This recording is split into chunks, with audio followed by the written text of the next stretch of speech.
What's your relationship with Nigel Farage? See, our event with 100,000 people, I stood there. This is in July 27th. And I said, how many of you voted for reform? And literally every single person put their hand up.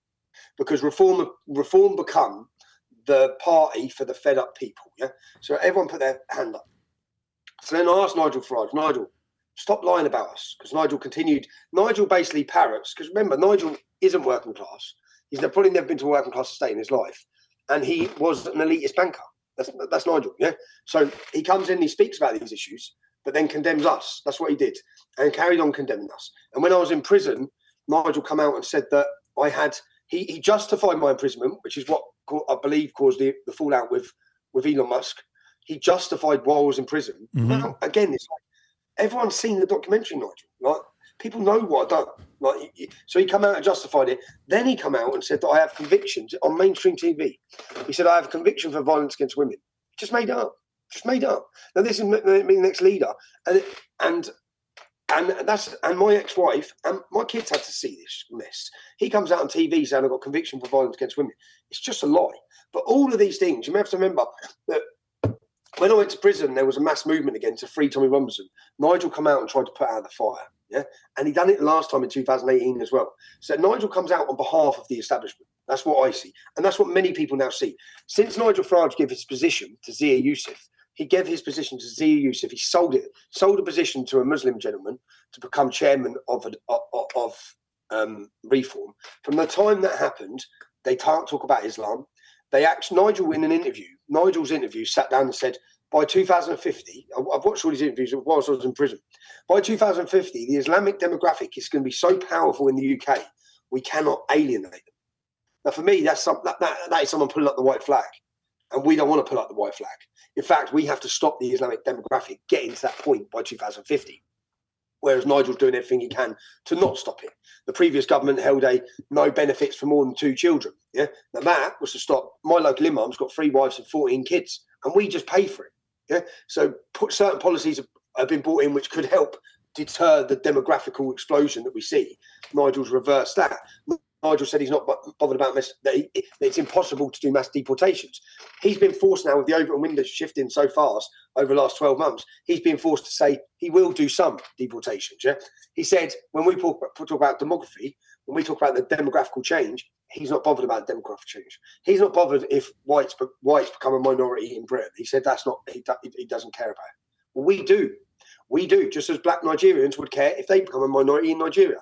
Just as Japanese would care if they become a minority in Japan. It cannot be allowed to happen. But it's accelerating so fast, so quick. And it's not racist to say that. The country that can't lose its culture. So then tell me, that's a great point. We're going to get to the culture part. But if you're trying to unite the kingdom, great. Nigel Farage, you guys don't seem to have a relationship together. The vision's not the same. Then who is the candidate you're going to get behind to be able to do something? Is it going to be you? Is it going to be somebody? I mean, there's got to be someone that they're going to be voting to have that change happen. Who is that person? There's a new party now that's come out called Advance UK. It's led by a gentleman called Ben Habib. He's a brilliant orator, but he also spoke up for me when I was in prison. And many of the people who were kicked out of Advance for mentioning my name or removed from the party for refusing to back down on rape gangs and Islam, they're now joining Advance UK.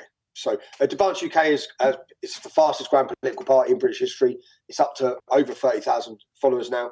So I'm looking at this guy here, Ben Habib, and he is from Pakistan. His father is Pakistani Punjabi from a Muslim family, and his mother is English and was born in Isleworth. So doesn't this contradict what you're trying to push for uniting the kingdom? No, it doesn't, no, because we're happy to. He's an ex-Muslim, Ben Habib. So he understands what we talk about. He's a Christian? And also, yeah. So what he wanted, what he wanted, when he set that up, I don't know if you know Rupert Lowe. So Rupert Lowe was a Reform MP, still is an MP, Member of Parliament. Rupert's been the strongest outspoken parliamentary candidate there is, yeah. Okay. And he was kicked out of Reform for refusing to back down on the Pakistani rape gangs. And Nigel Farage actually censored his speeches, said stop mentioning that, Now, mass deportation has now become mainstream, but Nigel told him he can't say it. This was just 12 months ago or 18 months ago. So he was then removed from Reform. So the original discussions with Ben Habib, when Ben Habib set this party up and then it was to be launched, was that Rupert Lowe would be the leader. So currently, Ben Habib is a reluctant leader because he didn't want to lead it. The plan was for Rupert Lowe to lead it, but then Rupert pulled out. So that's where the party was at. They've launched anyway, and our movement needs a political home. It needs a home that's not going to. It needs a home and a party that's not going to kick them out for telling the truth, because that's why we're in this mess. So I see Advance UK growing massively by the next election.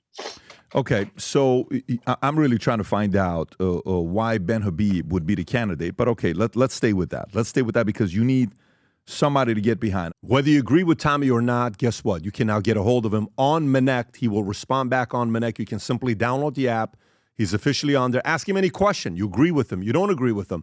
An article, something you saw, but now you can get direct contact with Tommy Robinson on Minect. If you enjoyed this video, you want to watch more videos like this, click here. And if you want to watch the entire podcast, click here.